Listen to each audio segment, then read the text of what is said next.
Any questions, please, for any of the speakers from this afternoon? Yes. Great talks, actually. Thank you very much. I wanted to ask about for the talk of framework for Milton Neil. Yeah.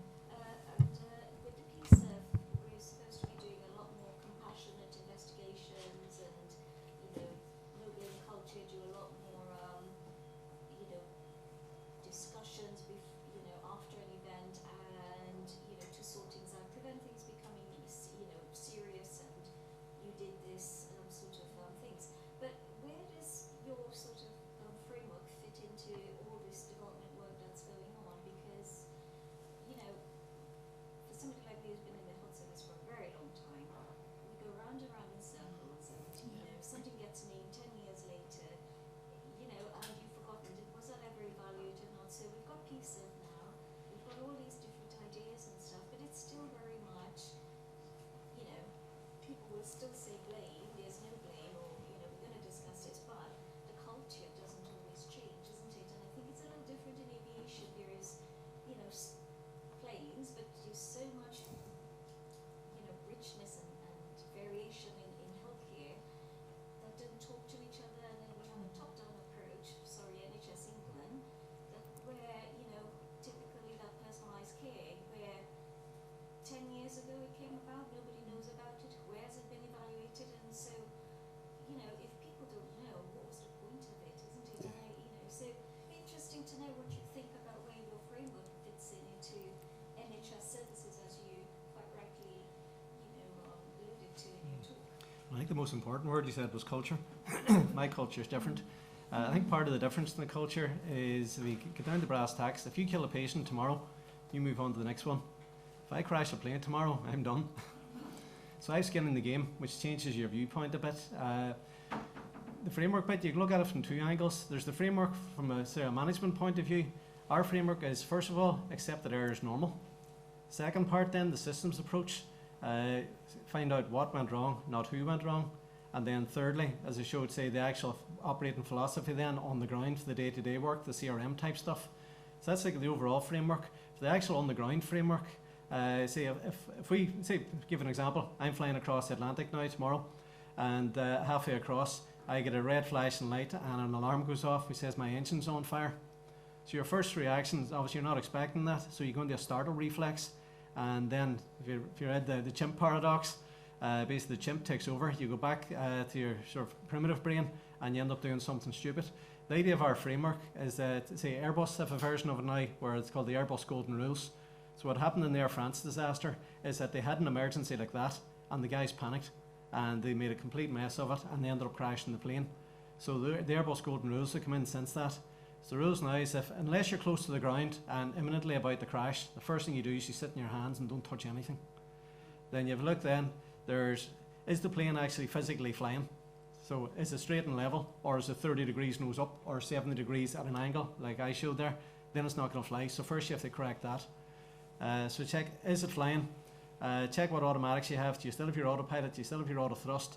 Am I heading towards a mountain? So aviate, navigate, communicate, turn away from the mountain. Have a look then and assess, are the automatics doing what I wanted to do? And if not, intervene.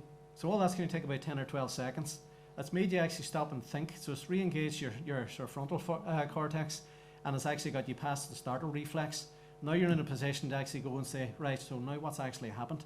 So that's the framework approach we take for the actual flight or for an emergency happening. So if the same thing happens in intensive care, if a patient crashes on you, rather than just diving in there, stand back and think, well, hang on, what's actually going on here? So what's the pressure? What's the rates? What's their oxygenation? What do they think's going on here? It'll take about 10 seconds. They're not going to die any faster. And gives you a bit of an overview and gives you time to think, and then what resources have I available? Who else have I got? Who can I call for help? So that's the framework approach we use. So say there's the management version of it and there's the actual in the field version of it, but it hopefully approaches it the same way. And it is transferable, as you said, it's two different industries, but the principles are transferable. I've often heard clinicians say, oh, fed up of hearing experts from aviation or experts from the nuclear industry. And the thing that is so crossover is the cultural difference and the push towards supportive, caring cultures that don't accuse and don't immediately go into the negative. And from my point at NHS England, I would always welcome people like Niall to share the way in which they get people to change their culture within their organisations in order to enable them to support patient care. So I think they are amazing crossovers that we can learn from other industries. Yet, as the NHS, we've quite often gone, oh, it's the NHS, it's special, it's people. Yes, it is, but there's still lots of learning to be had. Well, I was telling two of your colleagues at lunch that I did a presentation at a national conference a few years ago titled, "Oh no, not another pilot." Yes. Yes. I think I might have been there. Other questions, please, for the panel. We have one at the back and then one from the gentleman at the front, please. If we do these two together, we might be able to tackle off a couple of people at the same time. So we'll go for the lady at the back, please, and then the gent at the front. Thank you. Great presentations. I only caught the last two, but I just wanted to ask about internal culture and how do you get past that where somebody internally, hi Helen, might be like, I don't make mistakes. They don't have the ability to self-reflect. So a culture could be encouraging of being open, but that individual will not admit that they've done a mistake, so they won't learn. How do you overcome that? Thank you. And if we can take the second question as well at the same time.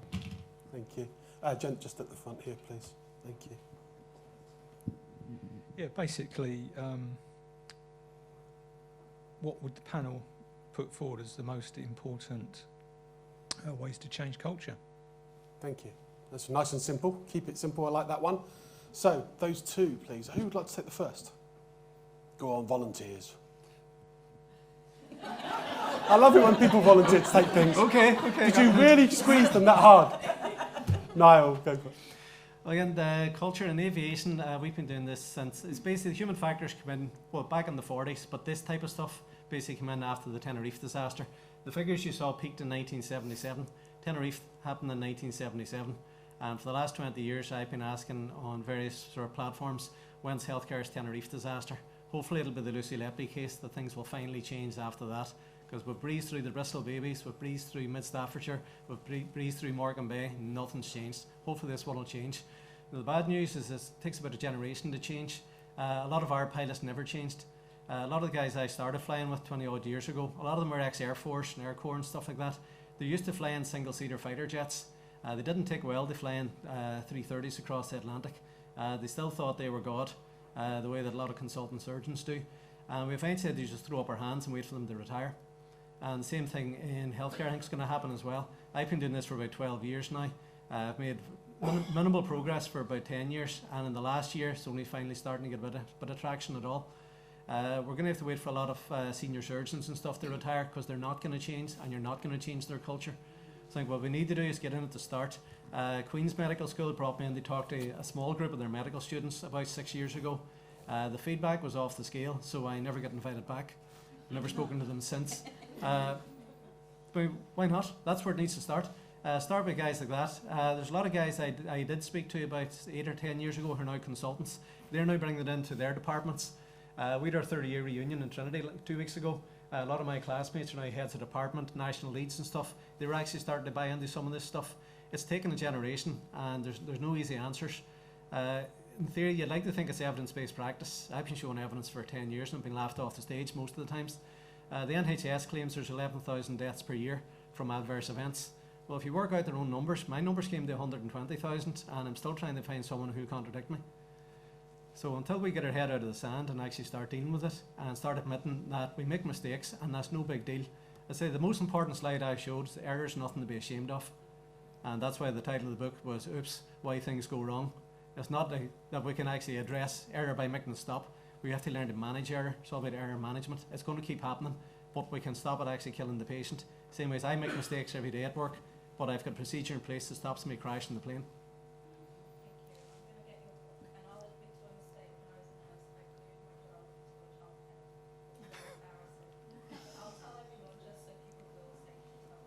You take your hand out of the glove and deny all knowledge of it.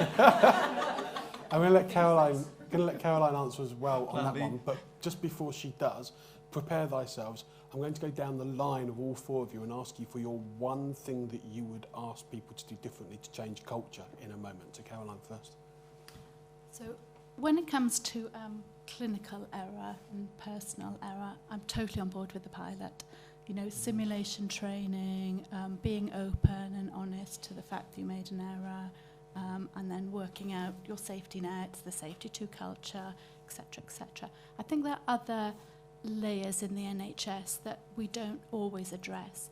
And for me as a clinician, it's having multiple management lines. So we have clinical line, and my medical, responsibilities. The nursing line management has something else. Operations have something else, and they all have different targets. They all have different impressions of what it is that is a mistake. For a mistake for one of those, i.e. me, is to put a high-risk patient for surgery without them being properly, assessed and ready, but that's hitting somebody else's target.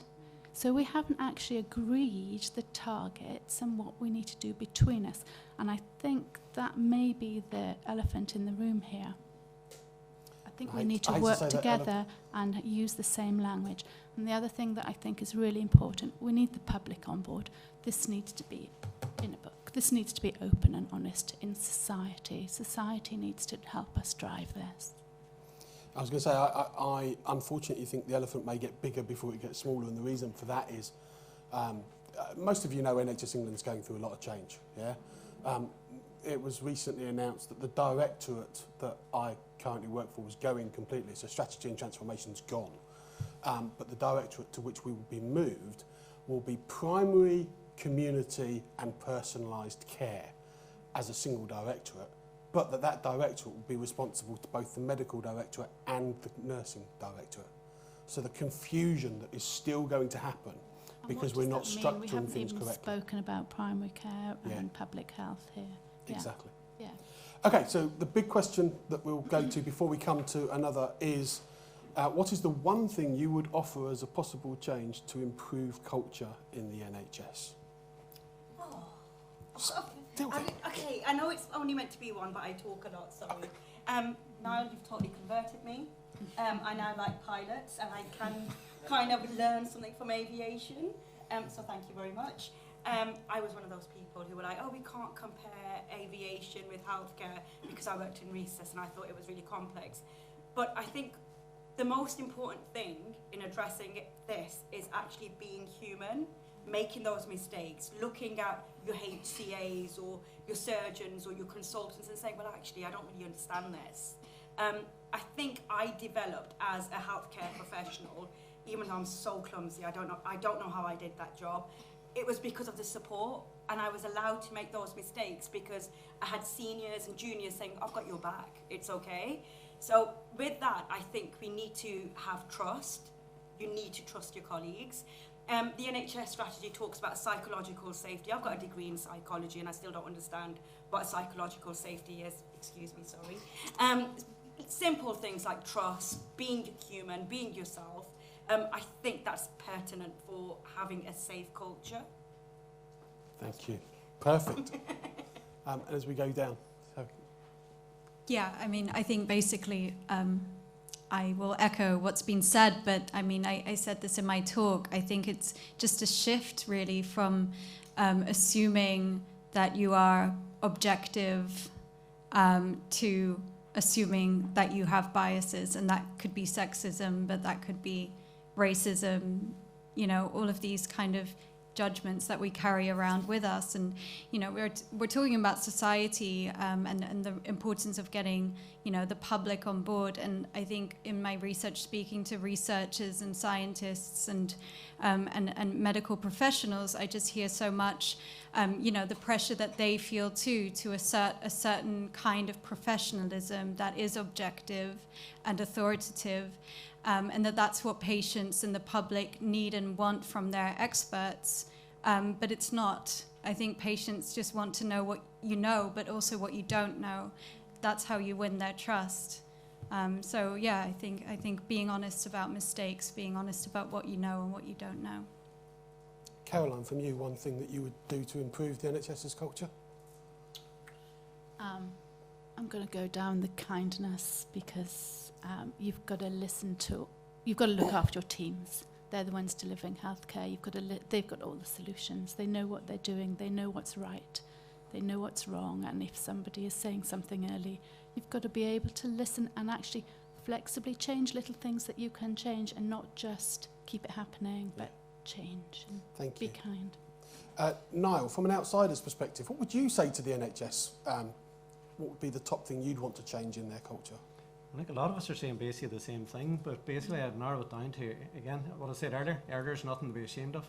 Yeah. Staff need to take that on board. As Caroline says, patients need to take that on board. In her talk, she was talking about patients just turn up and expect to be sort of processed in surgery. No, they have to take responsibility for their own health as well. Yeah. They have to prepare themselves for surgery. Like, healthcare is not a spectator sport. You have to join in, and they have to accept. I did a TED talk back in 2016 in Stormont, and part of the idea is that we have to accept error as normal, but the public have to accept that as well. Yeah. They have to accept that mistakes are going to happen. You don't shout for heads to the roll, and you don't demand compensation immediately. You have to accept that that's normal. And most of the research that's been done shows that patients actually want an apology, an explanation, and reassurance that you've done something about it to protect the next guy coming along the line. So most patients are actually quite reasonable when you actually talk to them. But bottom line is, error is nothing to be ashamed of. Thank you. I need to make sure that we get out on time, so we have one more person who's asked to ask a question. So, sir, you have the final question for the day. It's not a question, it's just a comment. I mean, In which case, Caroline more or less said it, but you know, if everyone I'm sure has heard the term civility saves lives, and I think that is a really important concept. And if we don't take anything away, if we're kind to our colleagues, there is an immense amount of data out there which shows that actually we perform better and we make less errors. We are actually a better medical community if we are just nice to each other. And the second question, I think we have got tools in our armory which we can use to change culture. You know, when, for example, when appraisal and revalidation came for doctors and now for nurses, one of the things which is in there is your multi-source feedback. Now, if you're a really good appraiser, you sit down with your appraisee in a supportive fashion and say, have you looked at your MSF? You know, have you seen the comments made by your colleagues? You know, have you got an internal picture of what you are like as a colleague and a doctor? And have you reflected on that? How are you going to change that practice? And I think it's an underused tool, and a good appraiser will actually sit down, and a good RO will actually, before recommending revalidation, say, have you reflected on our MSF? Because there is no better person to tell you how good you are than your colleague. Yeah. You know, the colleagues who are sitting around you every day know you, apart from your wife or your husband. But, you know, those are the sorts of, we have got tools, we just don't use them very effectively. And appraisal almost has become a friendly conversation. Actually, we need to be more objective about it. thank you very much. You mentioned Civility Saves Lives. There's a national campaign, and I don't know how many people will have come across Chris, who's the consultant in Edinburgh, who talks very much and and runs part of the national campaign on Civility Saves Lives. If you have an opportunity to look at any TED talk, have a look at Exeter TED, and have a look at Civility Saves Lives. Amazing story, but also great cultural change that can come through that. And also from a patient's point of view, I will just say that I've been there many times when consultants, nurses, staff of all types and all types have been hypercritical to each other in front of the patient. And the one thing it does is it loses you trust. It makes me more nervous when I hear staff. So, yeah, an amazing thing.